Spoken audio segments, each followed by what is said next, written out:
Big Shaq froze when the little girl whispered. She bribed the doctor to let him die. Just a child. No tears. No panic. Just truth. What came next shattered the hospital's silence. Records vanished. Cameras cut. But Big Shaq wasn't leaving until the lie was exposed. And this time, the system had nowhere to hide. Before we deep dive into this interesting story, subscribe to our channel, and tell us where are you watching from. Share in the comments below. Shaquille Big Shaq O'Neal stepped through the hospital's front doors, in the late morning light, each footstep measured, purposeful. He wore a crisp, navy blazer over a white shirt, an outfit carefully chosen to present calm authority. He had arrived that day not as an NBA legend, but as a man who'd given back, a philanthropist whose donation had saved an aging radiator unit and new infusion pumps for the ICU. Now that same hospital buzzed with excitement and caution alike. City council members, hospital administrators, local news cameras, all turned their cameras and polite smiles in his direction. Yet Shaq's eyes searched past the formal greetings, scanning faces that bore exhaustion beyond fatigue. The overtime shift nurses who hadn't seen their children all night, the janitors hurrying between hallways, the residents clutching clipboards with blank expression. He felt their unspoken weight and knew some unseen force kept them tense. He paused at the edge of the main reception area, where a small group of community volunteers had gathered. They greeted him warmly, parents of sick children, local organizers, young patients recovering in wheelchairs, and neighbors curious about this enormous man whose nickname they now called him, Big Shaq. Not merely Shaq. He smiled and nodded, offering a reassuring presence that seemed to shift gravity. Politeness rippled outward, but sincerity settled deeper. A cluster of reporters waited near a hospital volunteer sign-up desk. Shaq gave a thumbs up to a shy cameraman who'd flown in from a local channel. He gave a quick wave. He'd learned long ago that his presence carried weight, but it was not his fame he wanted to wield that morning. It was the soft power of hope. As he moved deeper into the lobby, a slender little hand slipped into his. The contact stopped. Everything. Shaq froze in mid-step, his gaze shifting downward. A girl stood before him, no older than 8, wearing a faded pink dress and a shy smile. Her skin was the color of rich mahogany, her eyes large and solemn beyond her years. The lobby's chatter faded as she tugged gently on his coat, looking up at him with quiet certainty. "Mr. O'Neal," she said, her voice clear and soft. She called him Mr. O'Neal, as if she carried respect born of more than celebrity. It was an intimacy he felt in his chest. She believed in something beyond his public persona. He knelt, setting both hands on the little girl's thin shoulders, careful not to startle her. His face was close to hers, but he didn't smile. He waited. She leaned forward and whispered into his ear. A few soft words carried between heartbeats.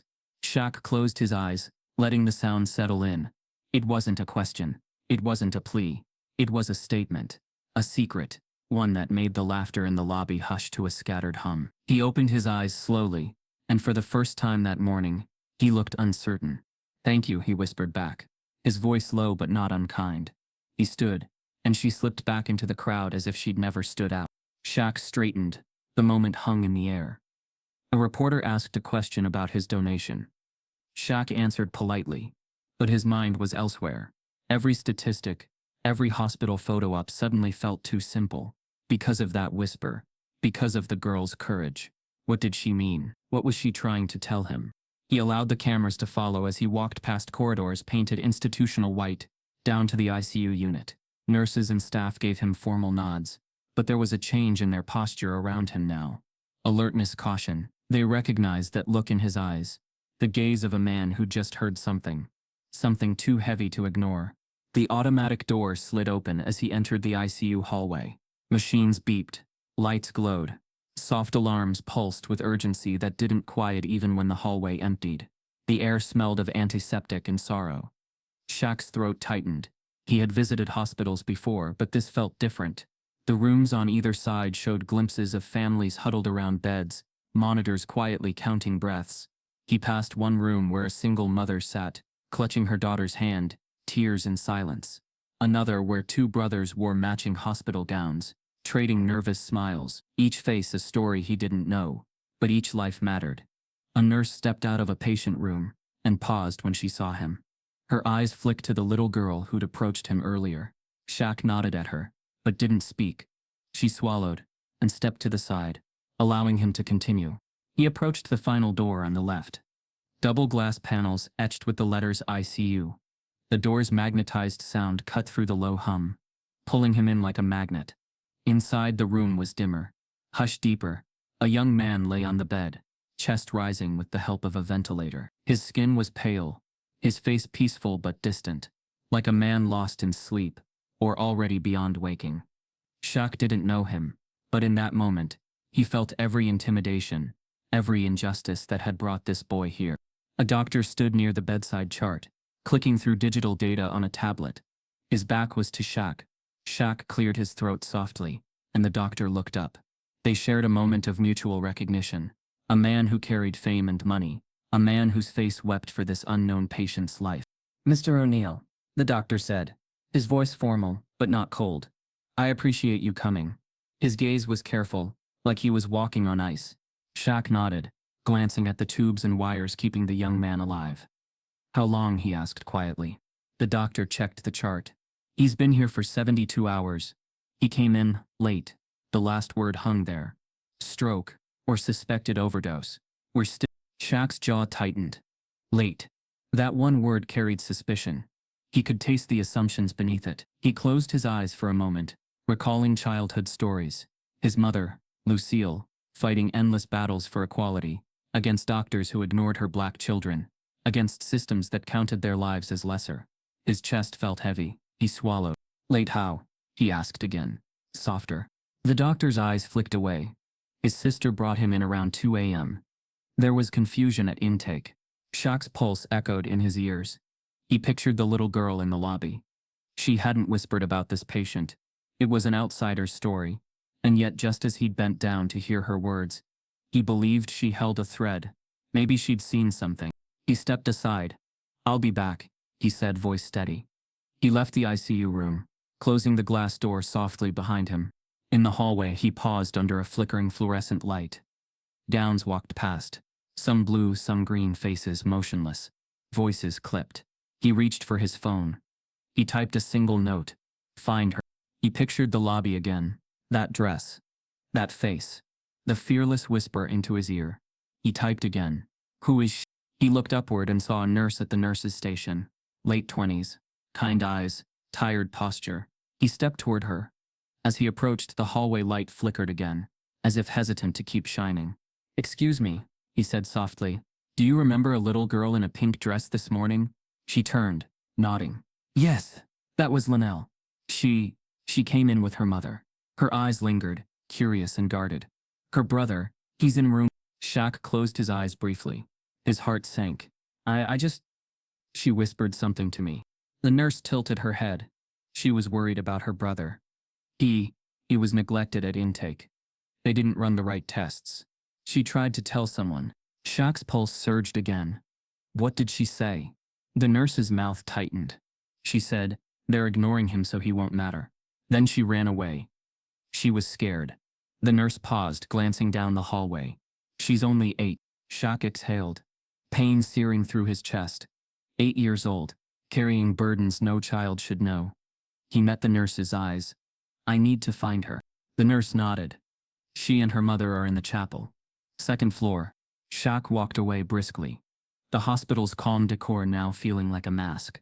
As he went, he told himself, there would be no gentle press conference today, no staged photo, because a little girl's voice mattered more than bureaucracy, more than protocol, more than public perception. He found the chapel at the end of a linoleum corridor, lined with faded paintings of sunrise and stained glass windows. Inside, the space was small but bright. Wooden pews, light streaming through colored glass, a hush that felt sacred. Linnell knelt at the end, her tiny frame bowed, hands clasped over the pew in front of her. Her mother, Nia, sat beside her, head bowed, expression taut. Shaq paused at the door. He cleared his throat softly. "Excuse me," he said. Nia looked up, startled. She saw the man she recognized from TV, but she also saw the man who donated the pumps that kept her son alive. Tears welled in her eyes.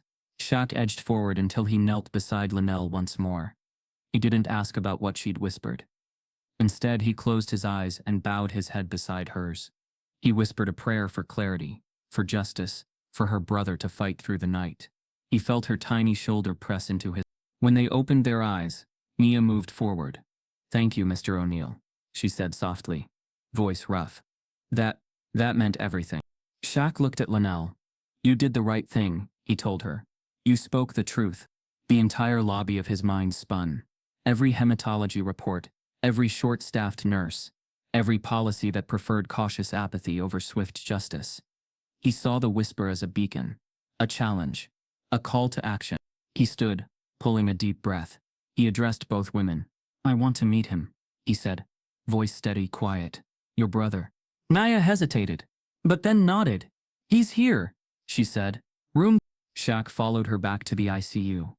As he walked, he realized that this revealing moment, the girl's whisper, had cracked his world open.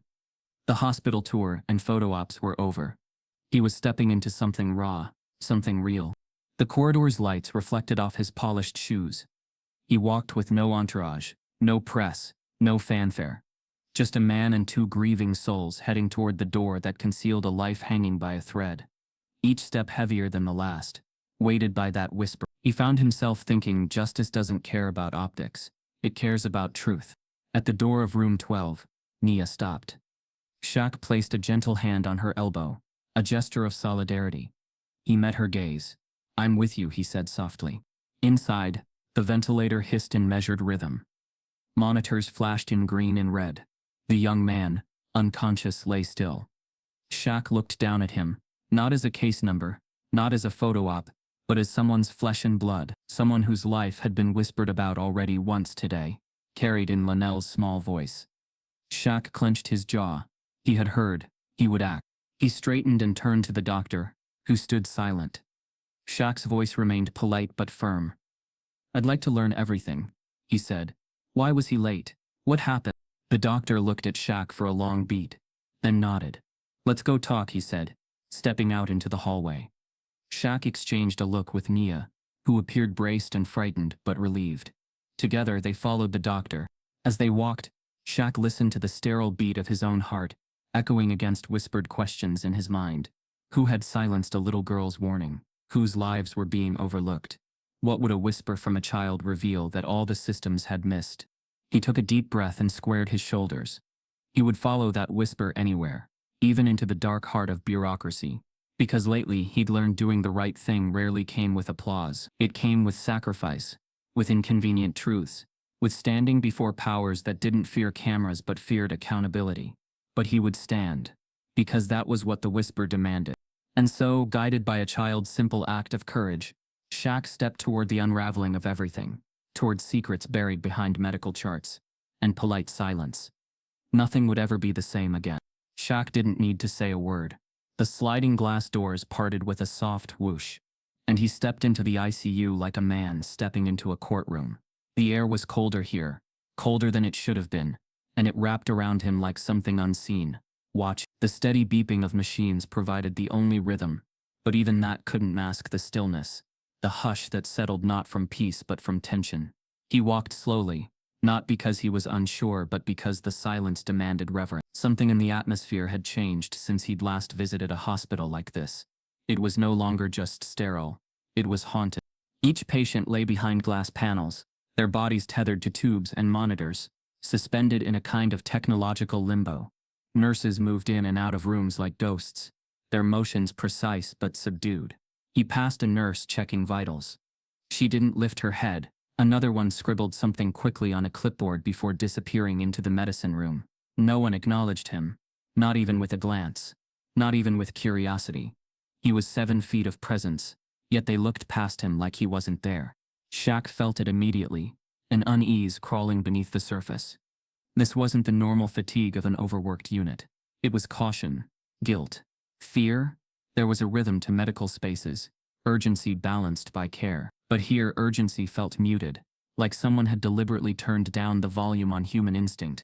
He stopped at room 12. The door was already open a crack, as if no one dared close it completely. Inside, the young man lay still, unconscious, a pale sheet drawn to his chest. His hair was cropped close, his lips chapped, his fingers twitching involuntarily. The beeping beside him pulsed steadily, and a ventilator hissed with precision. Yet there was something hollow in the room. The kind of void created when people stop hoping. Shaq stepped inside and stood quietly at the foot of the bed. The boy's name, Raiden, appeared in block letters on the clipboard hanging from the IV pole. 17 years old. No listed allergies. Under medical notes, a line stood out: delayed intervention due to unclear intake history. Shaq stared at those words. Delayed, unclear. He'd heard them before. Words that hospitals sometimes used when they didn't want to say ignored.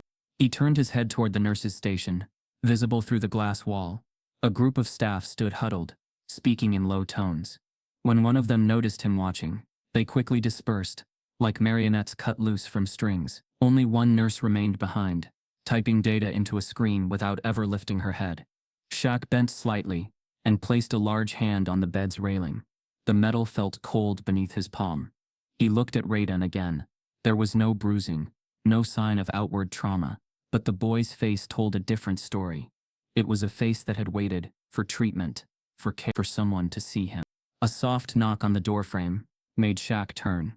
A man in his mid-40s stepped in, gray coat, fine-rimmed glasses, a badge clipped to his lapel reading Dr. Reuben Halser. He carried himself like someone used to speaking last in a room. "Mr. O'Neill," he said, nodding. "I was told you'd come to see the boy." Shaq didn't nod. He didn't offer a smile. "He has a name," he said flatly. Dr. Halser hesitated. "Of course, Raiden. His case has been under review." "Under review," Shaq repeated slowly, the words tasting bitter. "Is that what you call it?" The doctor's lips tightened. "When a patient arrives without clear documentation, without identification, and appears to be in a compromised state, our protocols dictate." "Protocols," Shaq interrupted, eyes still on Raiden. "Not instincts? Not compassion?" There was a beat of silence too long for comfort. Dr. Halser stepped closer to the bed, but didn't touch anything. "Look, I understand the optics, especially with the media outside, and your connection to this hospital. But we're trying to ensure." Shaq turned his full frame toward the doctor, voice still calm but heavier now. "You don't understand anything. A little girl came to me this morning. Told me her brother was being ignored. I didn't believe it at first. Not here. Not in a place where I've tried to help. But I walk in here, and you're all looking at your shoes." Dr. Halser took a cautious breath. "Her mother, Nia, did file a formal complaint. Said staff refused to admit Raiden at first because they thought he was on something. We assessed him, ran tests, eventually realized he'd had a stroke." "Eventually," Shaq echoed. He stepped toward the monitor, scanning the recent entries. Medication, fluids, vitals. There were time gaps. Nothing listed for nearly the first 4 hours of his stay. This boy's life was hanging in those 4 hours. Dr. Halser said nothing. His silence was more honest than any answer. Shaq walked to the window and looked out over the parking lot below. Police cars, protesters, reporters still stationed at the entrance. He turned back around. "What happened in this room," Shaq said slowly, "didn't just start when Raiden came through those doors. It started long before, in assumptions. In protocols designed for efficiency, not for justice. And this," he gestured toward the boy. "This is the cost." The doctor stood there, eyes locked but defensive. Shaq lowered his voice. "I'm not here to ruin reputations, but I am here to ask the right questions. Who saw him first? Who made the call to delay treatment? And why?" Dr. Halser finally spoke again. "A resident, Dr. Calder. She's been reassigned pending review." That name. Calder. The same one that surfaced in the financial discrepancies with the donation. Shaq's gut twisted. Coincidences weren't coincidences when patterns started showing. "She made the call," he said, not as a question, and no one questioned it. "She claimed he was combative," Halser replied quietly. "But there were no security reports, no injuries, just assumptions, and no one pushed back." Shaq nodded slowly. "Thank you for telling me." As the doctor turned to leave, Shaq stayed behind. He walked closer to Raiden and sat in the visitor chair beside him. The boy didn't move, but his vitals ticked onward. Shaq leaned in, speaking softly, not to wake him, but to make sure his presence was felt. "You matter, kid," he said. "Even if they didn't act like it. Even if the world tried to shrink you down. You matter." He sat there for a long while, the room filled only with the sounds of machines, and one man's steady breathing. The ICU silence had thickened. But Shaq now understood why, and he wasn't leaving it that way. 6 months earlier, Shaquille O'Neal had stood on the same front steps of this hospital, with a giant check in his hand, smiling in front of the local press. The check had read $3,000, an unrestricted donation, dedicated to upgrading the ICU, funding critical trauma response programs, and supporting the hiring of more nurses in underfunded units. He'd given not just money, but his name, his trust, and his word. Standing beside him had been hospital administrators, community leaders, and even 2 children holding signs that read, "Thank you, Big Shaq." He remembered feeling something rare that day, like real change was possible. But that feeling didn't survive the hallway he walked now. Later that evening, Shaq sat in the administrative wing of the hospital. The floor was quieter, the lighting warmer, the furniture newer. Everything here said comfort, unlike the wings below that screamed for resources. Across from him sat Jeannie Marlowe, the hospital's senior finance coordinator. Her expression was tight, the kind people wear when truth threatens job security. "I've reviewed the donation records," she said carefully. "Your funds were received, they were accounted for, but not all were used as intended." Shaq narrowed his eyes. How much was rerouted? Jeannie hesitated, then tapped a few keys on her laptop. Roughly 1.8 million. It was reassigned internally to a separate department. Which department? Research Operations. Specifically something called the Calder Initiative.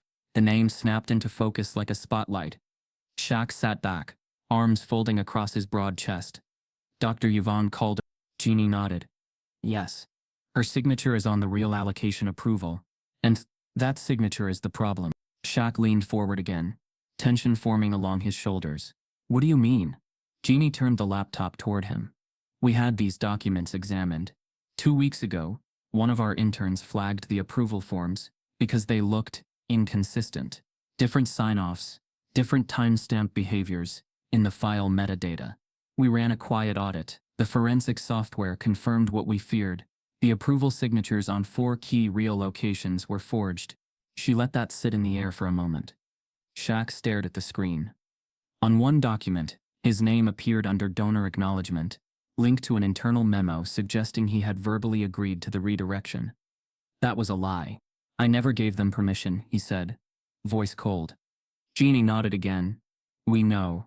But the document implies you did, using vague phrasing like donor expressed verbal approval during post-donation consultation. There is no record of that consultation." The room fell silent, save for the quiet clicking of the ceiling vent. Shaq's thoughts churned. The ICU was under-equipped. Staff were underpaid. Patients were being overlooked. And the money meant to improve it had been siphoned by someone he had never even met. And now her name was everywhere. Calder. He took a long breath. Why would a doctor want to reroute ICU funds to research? Jeannie pulled up another file. According to the internal notes, Dr. Calder proposed a long-term study on behavioral decision fatigue in triage nurses and automated predictive care response systems. Fancy language for something that doesn't exist in implementation. "So it's fiction," Shaq said.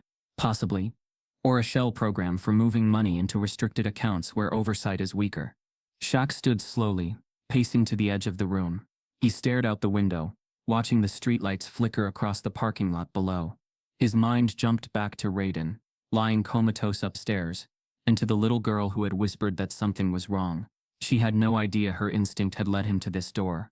"What do you know about Dr. Calder?" he asked. Jeannie hesitated again. "Officially, she's published. Decorated in her field. Charismatic, but off-record. Staff call her the paper ghost. Shows up when it's convenient. Writes reports no one reads. She's managed to move through 3 departments in 2 years.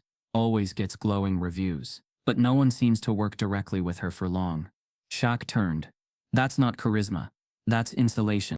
Jeannie gave a small, grim smile. "Exactly." He sat back down. "I want copies of all the forged forms. Every one with her name on it. And I want to speak with the hospital board." Jeannie nodded slowly. "They'll push back, especially if you imply financial impropriety publicly." Shaq shook his head. "This isn't about publicity. It's about accountability. I put my name behind this place.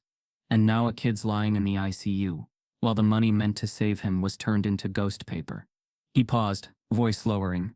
"I won't let that whisper go unheard." Outside the office, Shaq walked toward the elevator, his steps heavier now. He could feel something shifting in the fabric of the hospital, something quiet unraveling. As the doors closed, his reflection in the polished steel blurred with tension. The deeper he went, the more it became clear that the sickness in this building wasn't only in the bodies in bed, it was in the spreadsheets, the signatures, the silence. Later that night, he found a quiet corner office where he made 2 phone calls. The first was to a non-profit legal advocacy group he had partnered with years ago. The second was to a trusted journalist who specialized in healthcare corruption. "I'm not leaking a story," he told the journalist. "I'm starting one." When the calls ended, he returned to the ICU. Raiden hadn't stirred, but the tension in the nurse's eyes had softened slightly. Word was spreading, and sometimes that was enough to break open something deeper. Shaq sat again beside Raiden's bed. He told him about the missing money, about the ghost doctor, about how a hospital built on trust had turned away from its mission. He spoke softly, not because Raiden could respond, but because the truth deserved to be spoken aloud. And when he stood, placing his hand once more on the cold railing, he made a promise. "No one's stealing your fight, not while I'm here." Then he turned, ready to find the woman whose name had become a shadow. Dr. Yvonne Calder. The ghost was about to meet someone who didn't believe in vanishing. It was well after midnight when Shaq found Nia in the family lounge. Her body hunched in one of the vinyl chairs, a styrofoam cup of coffee clutched in both hands. The lounge lights had dimmed for the night, but her eyes remained sharp, refusing to yield to fatigue. She looked up as he entered, not surprised, it's expectant, as if she'd been rehearsing this moment since the hour her brother had fallen unconscious. She didn't offer a greeting, neither did he. Shaq pulled out the chair beside her and sat down, hands folded on his lap. The room smelled faintly of burnt coffee and floor wax. Outside the large window, the parking lot was nearly empty. Just a few scattered cars under flickering light poles. Silence stretched between them, a bridge waiting to be crossed. "I know about the bribe," Shaq said quietly. Nia didn't flinch. Her gaze didn't falter. She simply exhaled, long and slow, and set the cup down on the side table with a gentle click. "I figured you would," she said. Shaq leaned forward, elbows resting on his knees. "I need to understand, not to judge you, but to fix this." Nia looked away, her eyes following the blurred reflection of the window glass. For a long time she didn't speak. Then her voice came, low and deliberate. "They wouldn't take him. Not at first. Said he was aggressive, that he was probably high. They didn't run tests, didn't check vitals. Just looked at us and decided we didn't matter. I begged. I cried. But no one listened until he collapsed again, right in front of their damn desk." Shaq clenched his jaw but said nothing. Nia continued. "I knew something was wrong. Not just with Raiden, but with the whole system. I asked to speak to someone in charge. They sent Dr. Calder. She showed up like it was a favor." Her voice grew colder now. "She asked if my brother had a record. I told her no. She asked again. Different words. Same meaning. Said she needed to know if she should expect any history that might make him complicated to treat." Shaq's face hardened. She was screening him for worthiness. Nia nodded. "I told her he was clean, that he worked part-time, that he helped raise my daughter when I worked doubles. She didn't care. She said the system would bury any paperwork unless it was incentivized," Shaq repeated, bitterness in his throat. "I didn't have money," Nia said. "Barely had bus fare, but I had something she wanted." She stopped, letting those words sink in. Shaq leaned closer, voice low. "What did she ask for?" Nia's lips trembled. "She told me, if I signed a confession that Raiden had assaulted a white coworker last year, fiction, total fiction, she'd approve his immediate ICU transfer and start the stroke protocol. She said it would be filed quietly, not criminal, just enough to justify the emergency spend if the audit team questioned it." Shaq's stomach turned. "She made you frame your brother," he whispered. Nia nodded. "She said it would stay internal, never show up in public records. She made it sound like a harmless trade, one lie for a life. And you signed it?" Tears brimmed in Nia's eyes. "What choice did I have, Shaq?" He was slipping away right there in the waiting chair. "She handed me a pen like it was nothing. Told me to just write what she said. I did. Then she sent in the ICU team. 5 minutes later, he was hooked to machines." The ache in her voice was unbearable. Shame mixed with rage, with a pain only desperation could birth. Shaq closed his eyes and took a breath as if to hold the gravity inside. She turned you into a co-conspirator, he said finally, so that if anything came out it wouldn't just be her, you'd go down too. Nia nodded again. She didn't say it, but I knew. It was insurance. Shaq stood and walked to the window, gripping the cold sill. His reflection stared back, shoulders broad, eyes tired, the image of a man who'd given millions to a system that bartered black dignity for policy coverage. Why didn't you come forward sooner? He asked. Nia looked down. Because I believed her. I believed if I spoke, they'd say I made it up, that I was just another desperate woman trying to ruin a doctor's name. And she had paperwork now, my handwriting, my signature. She held all the weight. I had nothing. Shaq turned slowly, his eyes fierce with clarity. Not anymore. Now you've got me. Nia's chin lifted just slightly, a defiance awakening in her. He took his seat again. Listen to me. We're going to unravel this, piece by piece. But I need your help. Every word she said, every form she gave you, every detail, no matter how small. She wiped her face, nodding. I remember it all. Good. Because this, he motioned to the ceiling, where the ICU sat above them. This doesn't just end with Raiden. If she did it once, she's done it before, and we're going to prove it. Nia looked away again, her voice quiet. Do you know what it's like to lie on paper just to get someone to care? Shaq answered, without hesitation. Yes, my mother did it once when I was 9. Wrote down the wrong address so I could get into a better clinic. Said we lived in a different zip code, just to get the prescription filled, without a 2-week wait. I never forgot that. Their eyes met, and in that shared memory, a strange alliance formed, not just of anger, but of resilience. Of people who had survived systems that pretended to help but punished the truth. Shaq rose once more. I'm going to find the original confession. Get it pulled. Then we find every record Dr. Calder's touched. She wanted a lie to cover her decisions. Let's give her the truth she can't scrub off. He turned to leave, but Nia stood quickly. There's one more thing, she said. He paused. She took something else too. Not money, not just the confession. She had me agree to keep quiet about something I saw. Something in her office. Shaq stepped back toward her. What did you see? A list. Not names. Just patient IDs. But some were labeled red-coded in marker. And next to some of those were notes like low benefit, non-compliant history, or delayed entry. Okay to wait. Almost like she couldn't finish. Shaq did, almost like a list of who mattered least. Nia nodded. A chill ran down his spine. You can describe the document? I remember every detail, she said, voice steadier now. It was the only reason I didn't tear that fake confession up and walk.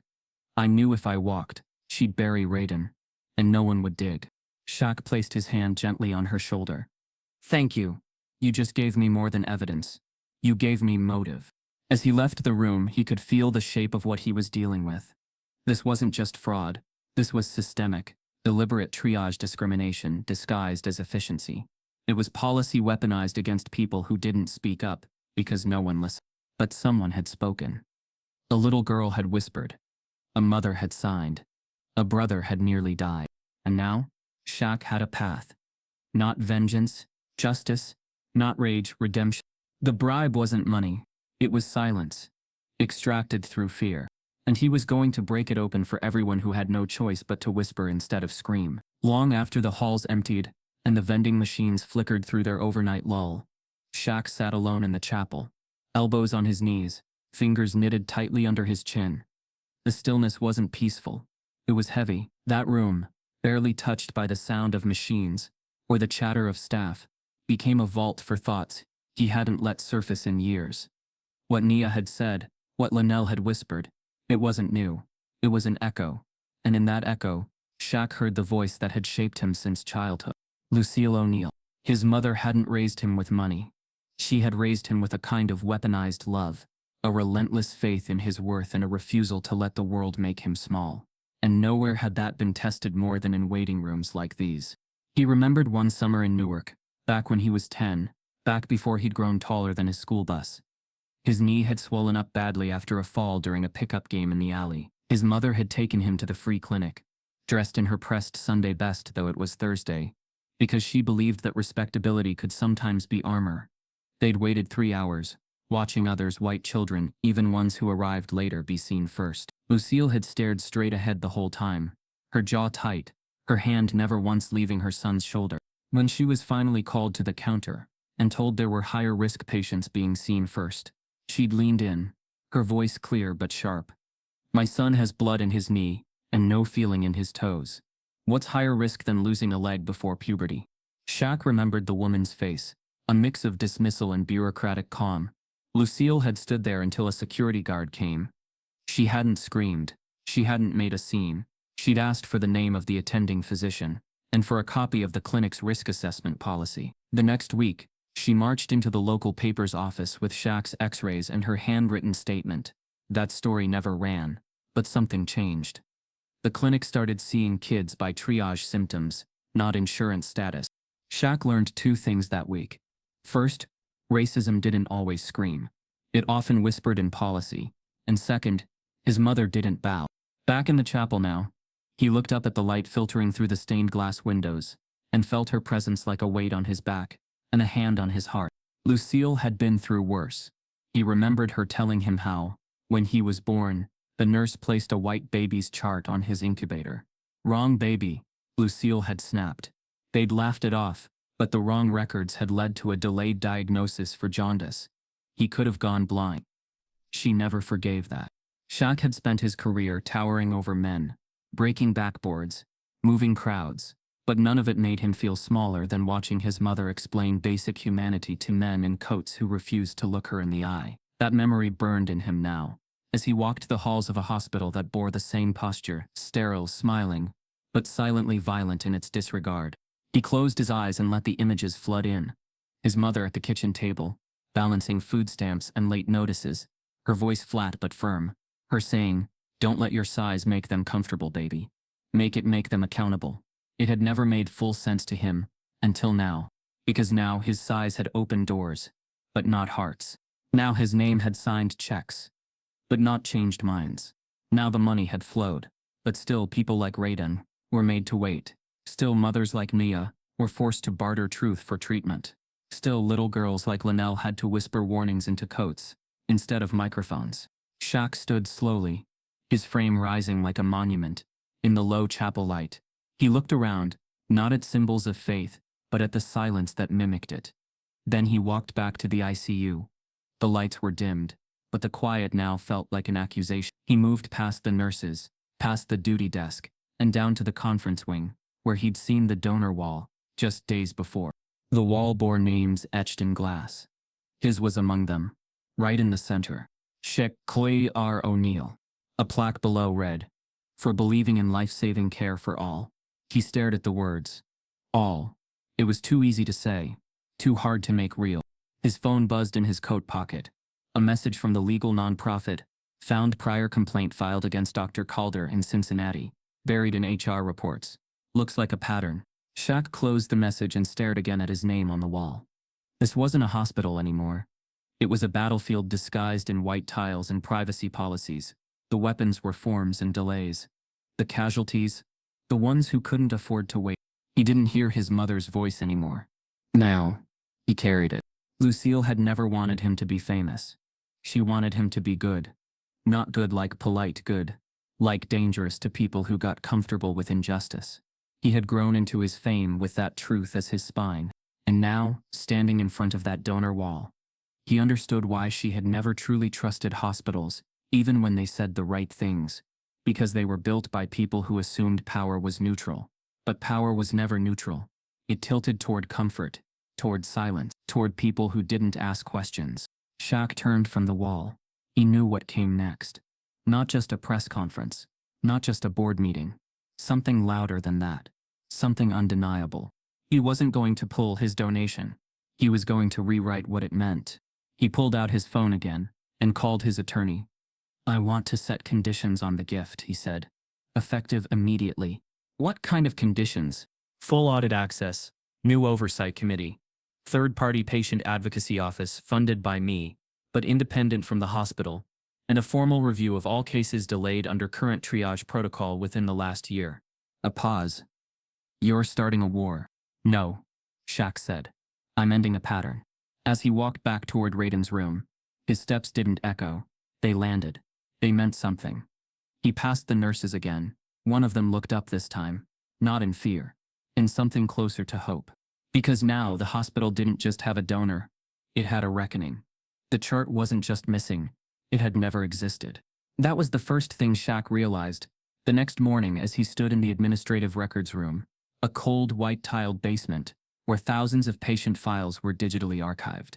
Rows of blinking servers surrounded him, humming quietly like guardians of truth. Across from him stood Kevin Stans, the hospital's newly appointed compliance officer, whose fingers twitched nervously as he scrolled through the search terminal.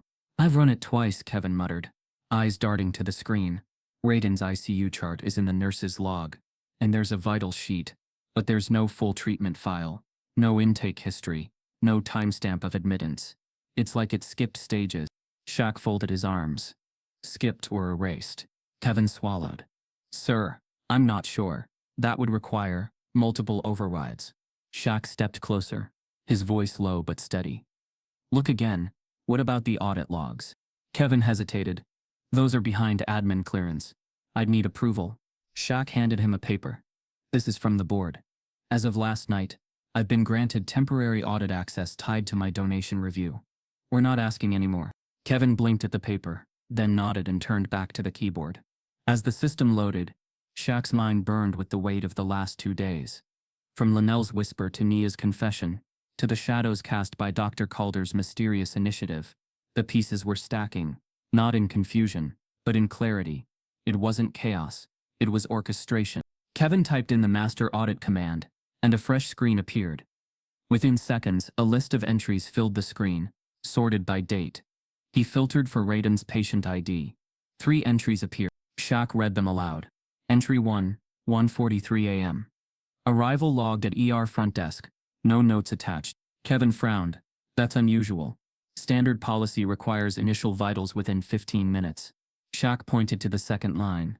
Entry 2, 3:11 a.m. Transfer to triage pending review. Kevin stared. That's nearly 90 minutes without record. Even delayed patients get documented. Shaq's voice dropped. And entry 3? Kevin hesitated. 3:27 a.m. Admittance override flagged under physician access code. Y. Calder 17. There it was. Shaq took a slow breath. What was deleted? Kevin clicked deeper into the audit logs. A flashing red icon appeared next to entry 1. Kevin clicked it. System note. Original vital scan deleted. Reason field blank. File path rerouted to temp folder. Accessed by admin account vdesk 3.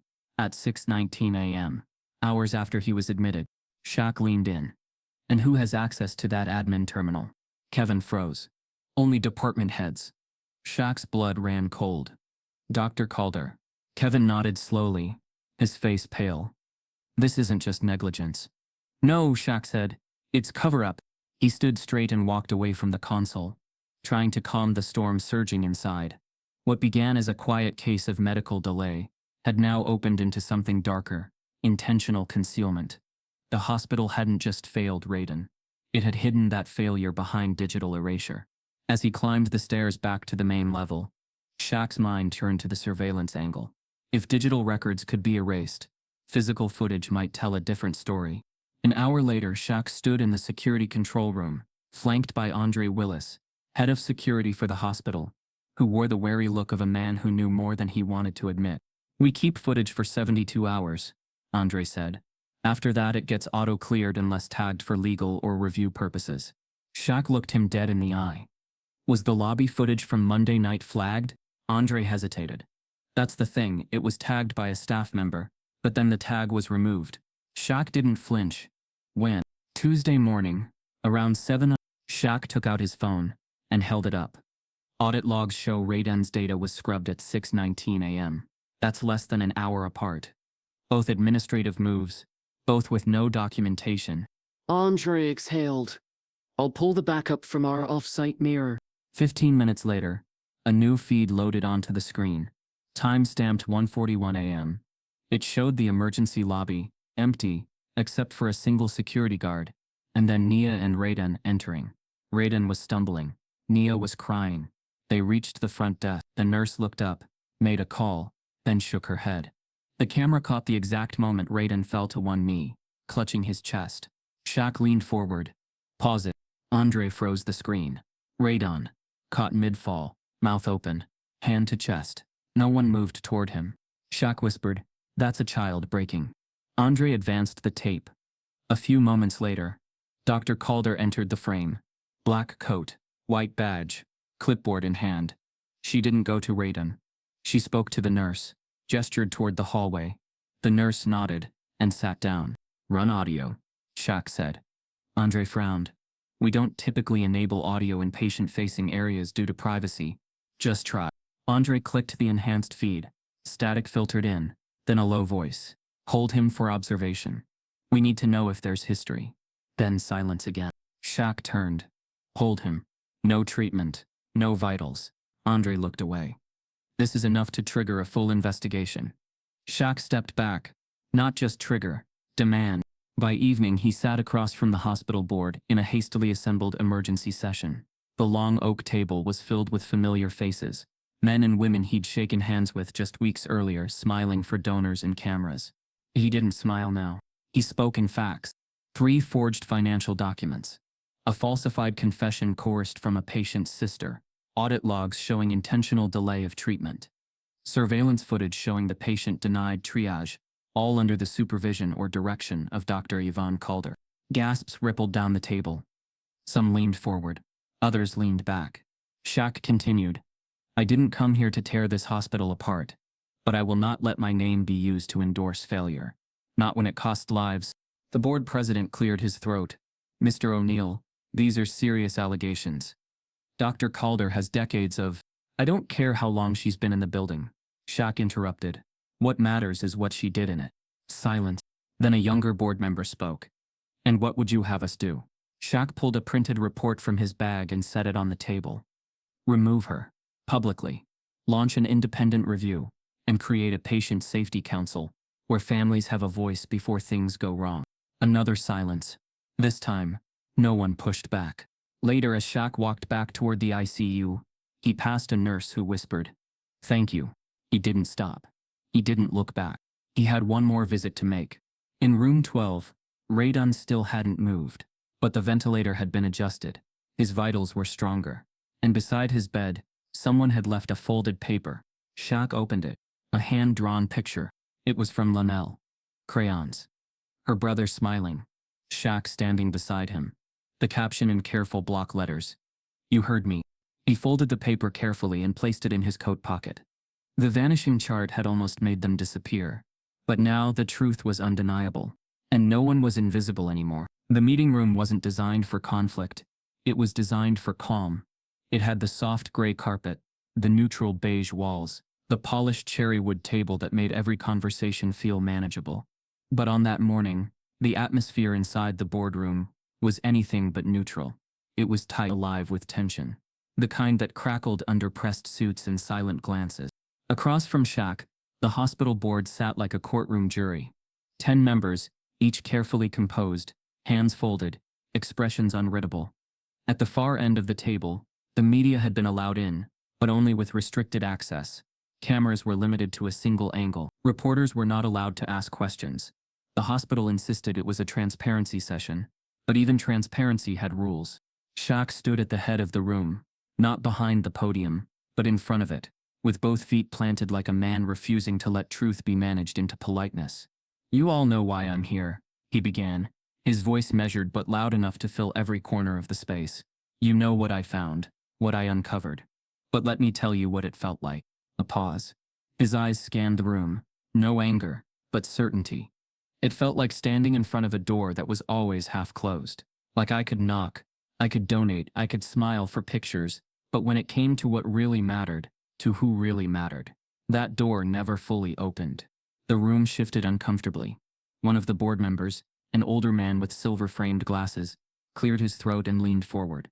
"Mr. O'Neill, with respect, the situation regarding Dr. Calder is under investigation, and we're committed to due process." Shaq turned slowly toward him.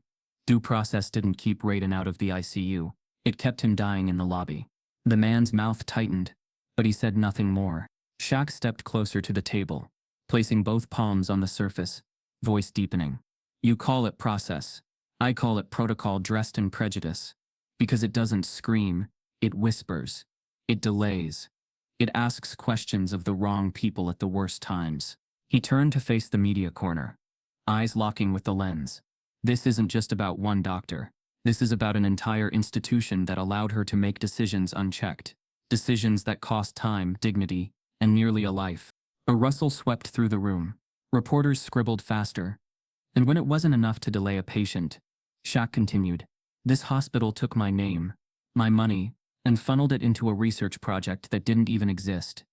You didn't just erase a chart, you tried to erase accountability." He stepped back from the table, letting silence stretch. "I came here because I believed in this place, because I thought it could be better. But now I know it was never broken. It was designed this way, designed to say the right things while doing nothing uncomfortable." One of the younger board members shifted forward.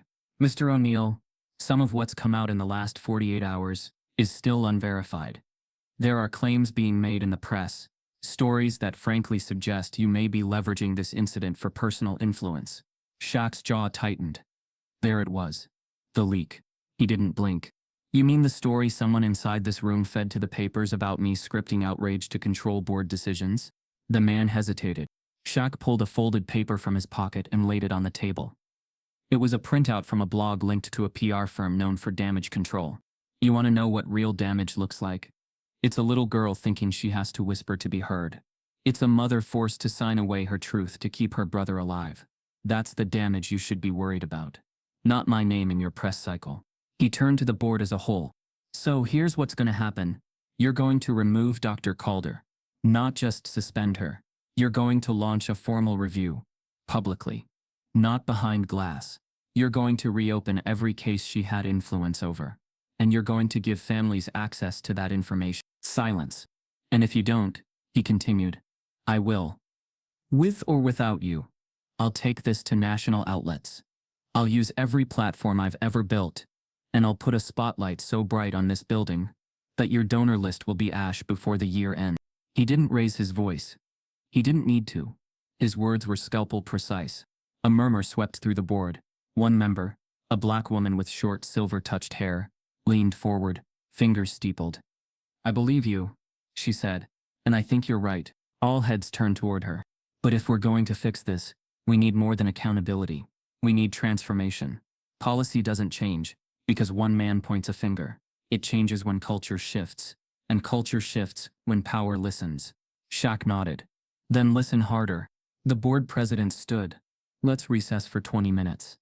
As chairs slid back and members filed out, Shaq remained standing. He turned once more to the press corner. "They tried to make me the story. But I'm just the megaphone. The story is radon. The story is every file that vanished. Every second of delay justified by doubt. That's what we're here to fix." A reporter finally called out, voice quick. "Mr. O'Neill, do you still believe in this hospital?" Shaq paused. Ben answered, "Not yet, but I believe in what it could become. If we stop pretending and start listening to people who've had to scream in silence for far too long." He turned and walked out, not with victory, but with momentum. And sometimes, that's louder. It happened quietly, like most revolutions do. The flash drive didn't arrive with a grand gesture. No manila envelope. No cryptic note. Just a tiny silver USB dropped into Shaq's coat pocket, while he was speaking with a staff member about patient advocacy procedures. He didn't even notice it at first. It wasn't until later, standing alone in the hospital's small garden walkway, his one place of calm in this sea of turmoil, that he slipped a hand into his coat and felt the hard edge against his palm. No label, no message, just memory compressed into silence. He returned inside and made his way to a secured staff lounge, borrowing a laptop from the IT coordinator who owed him a quiet favor. He plugged the drive in. It hummed once, then opened instantly. One single file. A video. Time-stamped. Unaltered. He hit play. The image was grainy, likely pulled from a camera not meant for surveillance. Maybe someone's phone. Maybe a backup terminal. The audio was soft, but audible enough. The scene showed a dimly lit hallway just outside the ICU evaluation chamber. Mia stood beside a glass partition, arms wrapped tightly around her waist. Her eyes were frantic, wide, fixed on the double doors, The camera caught the moment a young intern exited the chamber, walking quickly down the hall, head lowered. Moments later, Dr. Yvonne Calder entered. She wasn't alone. A second doctor, white coat, glasses, clipboard tucked beneath one arm, followed her in. He never spoke. The camera captured it all. No angles cut. No frames skipped. Just truth. Stripped of polish. Dr. Calder approached Nia. "You want him transferred to surgery now?" Calder said flatly. Nia nodded. "Please. I've already told you he's not." Calder raised a hand. "Stop. I'm going to offer you a choice." The words chilled Shaq even through the screen. Her tone wasn't aggressive. It was measured. Clinical. As if she were explaining how to mix IV fluid. "You're going to write down that your brother had a prior confrontation with a coworker. Doesn't matter where. Just keep it plausible. Something minor. A report we can file if we get audited for why we used rapid response surgery resources on someone not tagged priority. That file makes it look compliant. You'll sign it. I'll approve his clearance." Nia stared. "That's not true." Calder nodded slowly. "I know. And so do you. But if you want him out of that bay in the next 30 minutes, and not the next day, you'll make a decision." Shaq watched the screen, pulse steady, fists clenched. Nia looked down. Her arms tightened across her stomach. "What happens if I say no?" she asked. Calder didn't blink. "Then he waits. And depending on how the evening goes, he might not get the surgery window." Nia glanced toward the glass doors. Beyond them, just barely visible, Raiden lay on a gurney, face pale, his chest rising shallowly beneath a thin blanket. Machines blinked around him, waiting. Calder held out a small pad of paper and a pen. Nia didn't cry. She didn't scream. She just stared for a moment longer. Then, slowly, she took the pen. The recording ended with her writing. Shaq sat back from the screen, the air in the room thick like concrete. He reached for the flash drive, pulled it free, and clenched it in his hand. This wasn't hearsay anymore. This wasn't inferred malice or veiled protocol. This was extortion. And it had been documented by someone inside the hospital. A whistleblower too afraid to speak but brave enough to act. Whoever had slipped him the footage had just set fire to the paper wall Dr. Calder had built around herself. Later that afternoon, he met with the interim legal counsel for the hospital. The room was spare, the energy tense. He placed the flash drive on the table, said nothing. The lawyer, a cautious man in his early 40s with careful posture, plugged it in and played the footage. He didn't speak until the final frame faded to black. When he did, it was just one word. "Damn." Shaq leaned forward. "This is going public. The board will get it first, and the press shortly after. I'm done watching people whisper. It's time they scream." The lawyer met his gaze. "And if the hospital denies it, says it's fake?" Shaq nodded toward the drive. "Then they better prepare to explain why it matches the timeline, the staff records, and the internal audit. Let's see them call it fiction when the data all rhymes." By evening, the video had been submitted to 3 media outlets and 2 legal watchdog organizations. One National Health Equity Coalition offered to help authenticate the footage in real time. Shaq gave no press conference. He didn't need to. The footage spoke louder than any soundbite. He returned to the ICU that night. Nia was there, sitting at Raiden's bedside. Linnell curled beside her asleep. She looked up when Shaq entered. She didn't ask questions. Her face told him she knew. "You saw it," she said quietly. "I did." She nodded once. "I thought I imagined how cold she was. Thought maybe I exaggerated it in my head." Shaq shook his head. "You didn't. You endured it. And now the world will see." She exhaled, slow and trembling. "I was afraid no one would believe me."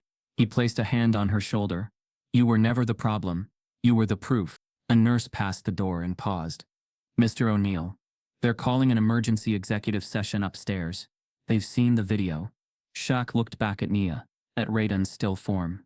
"I'll be back," he said. "But this time, they're not closing the doors on us." Upstairs, the boardroom looked different than it had the day before. There were fewer defensive expressions, more unreadable ones. The video had already leaked to one national outlet. Headlines were emerging. Hospital ethics crisis. Donor footage uncovers Traja bribery. And Shaq at center of hospital scandal. But this time, he's saving lives. Shaq walked to the head of the room.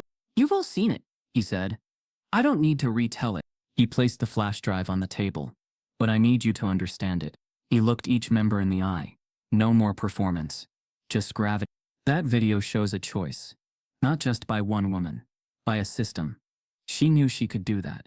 Knew she'd get away with it. Because this place taught her that people like Nia don't scream.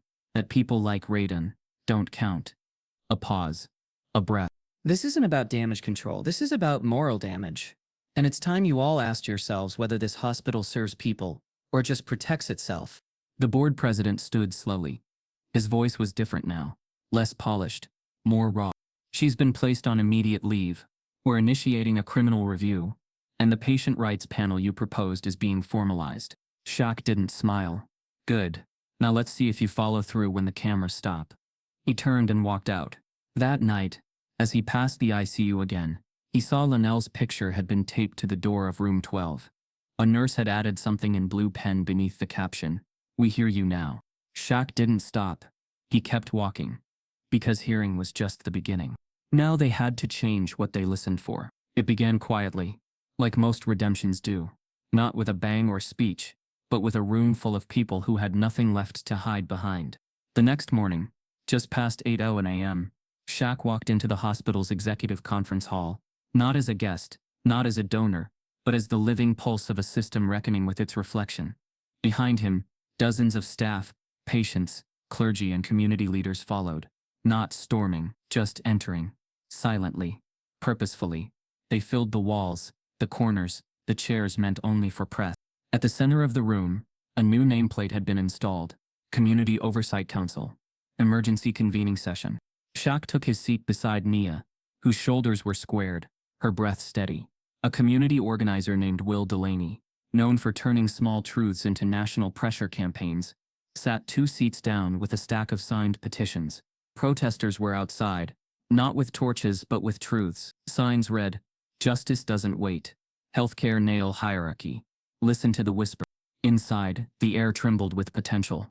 The board president entered from the side door, followed by 2 legal observers and a media liaison. There was no usual pleasantry, no welcome, just the shuffling of papers, the pulling of microphones closer, the weight of public visibility. Shaq cleared his throat. "Let's start with Raiden," he said, his voice clear and grounded. "Where is he now?" The lead physician from the ICU stood. "He's in recovery. Stable, but still sedated. Surgery was successful. The delay, it didn't cause permanent damage, but it came close." Nia exhaled. Her hand closed around Linnell's, who sat quietly beside her, drawing with crayons. Shaq nodded. "Thank you. That boy's still here. Let's make sure no other mother waits to find out if hers will be." A senior board member turned toward him. "Mr. O'Neill, this meeting was called to determine the scope of accountability, but we need your help shaping what comes next." Shaq leaned in. "You want my help?" he asked. "Then hear this." He stood, towering over the table. Not intimidating, anchoring. "We have a chance right now to turn this hospital into a symbol of truth. Not just survival, but trust. You don't get that with PR cleanups or staff reassignments. You get that with action." He handed the board a printed document, 5 pages, stapled, titled Systemic Redesign Proposals, Patient-Centered Justice Model. "Here's what I expect before my donation stays in your account," he continued. 1. Establish a permanent, publicly accessible patient advocacy desk, run by third-party volunteers and legal advocates. 2. Install surveillance integrity safeguards, no more deleted footage without a review council's sign-off. 3. Reverse all confidential misconduct files, involving Dr. Calder and reopen closed cases where triage delays were noted. 4. Create a dignity quota, a system where you can't score high in treatment metrics if the patients you neglect don't even make the metric sheet. A few members glanced between each other. Shaq didn't wait. And 5. Begin the process of removing Dr. Calder's medical license pending criminal investigation. Not suspension. Not leave. Removal. The room stiffened. The board president cleared his throat. Her lawyers are pushing back.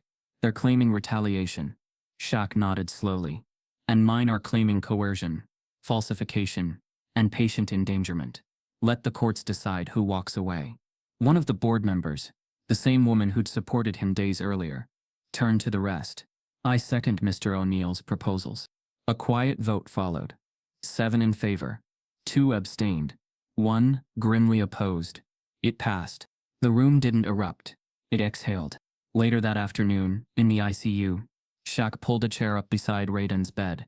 The boy's chest rose slowly. Machines still murmured around him, but the worst had passed. Mia stood at the window. Linnell, asleep in a corner chair, hugged a stuffed bear gifted by a volunteer. Shaq looked at Raiden, then began to speak. You know, when I was your age, I used to think being strong meant not breaking, not bending, just powering through. But my mother taught me that strength is also knowing when to stop and breathe, to say this hurts, and it shouldn't have to. He paused, adjusting in his chair. I don't know if you can hear me, but I hope you do. Because the world's going to know your name now. Not because you fell, but because you were ignored and still got back up.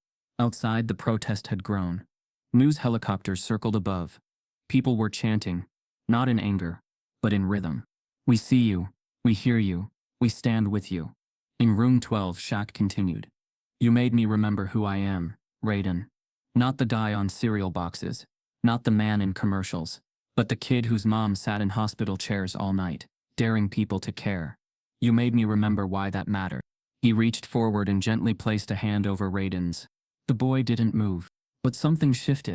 That evening, the hospital announced Dr. Yvonne Calder had been formally placed under investigation. Her access revoked. Her license under peer review. Statements were released.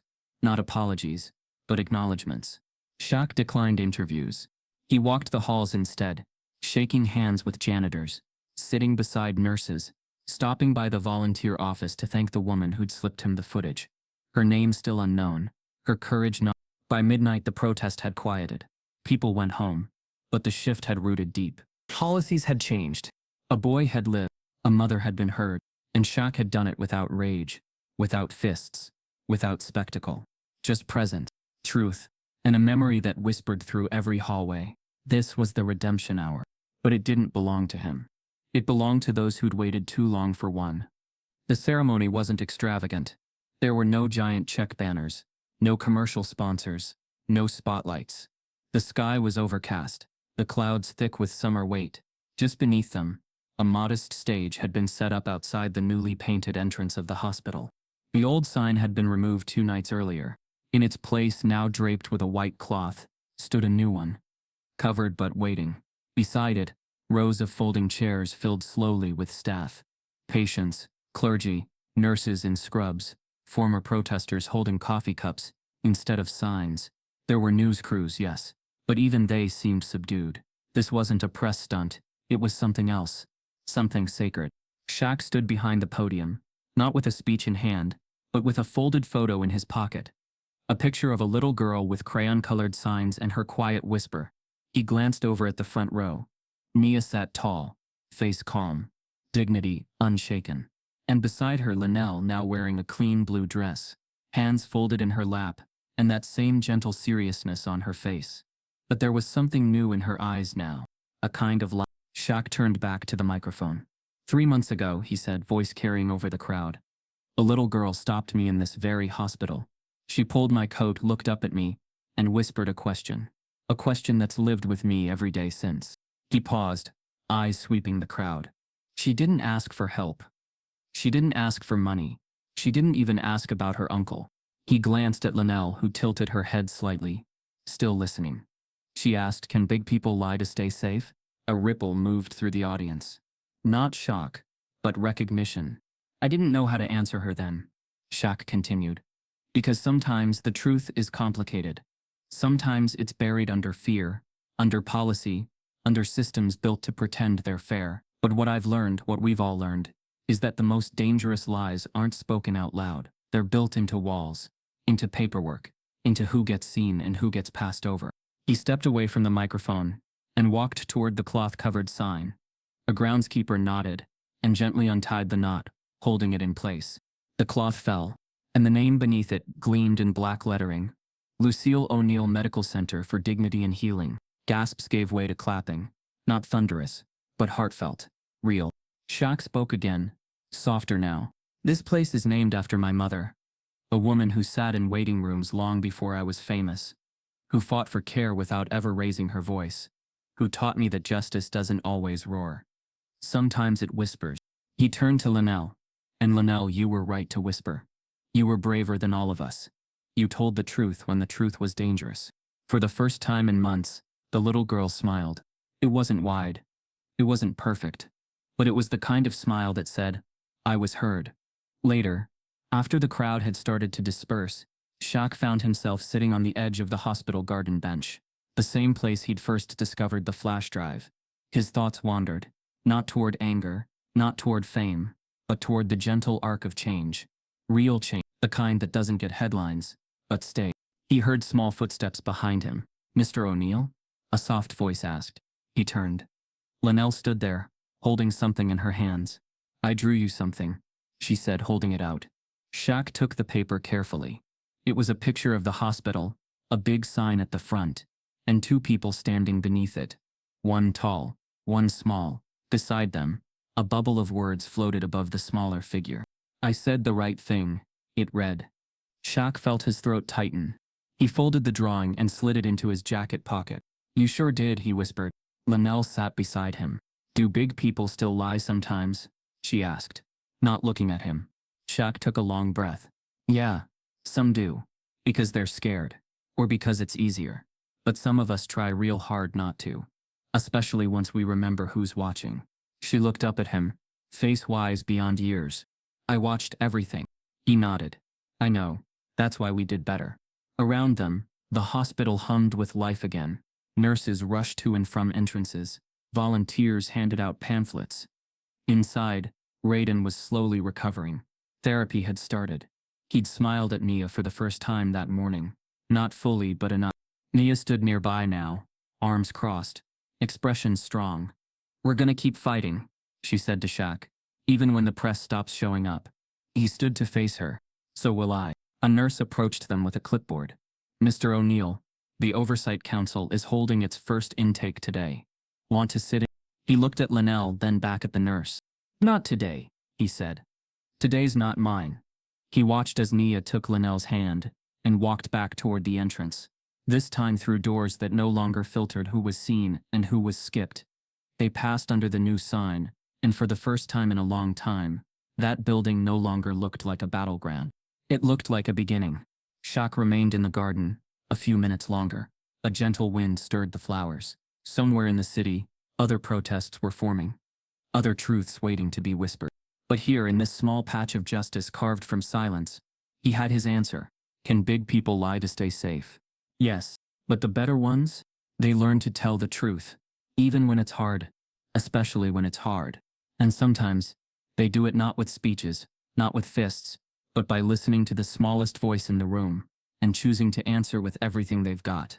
If this story made you pause, look deeper, or feel something shift, don't let it stop at the last line. Keep listening to the whispers, the stories beneath the surface, the ones still fighting to be seen.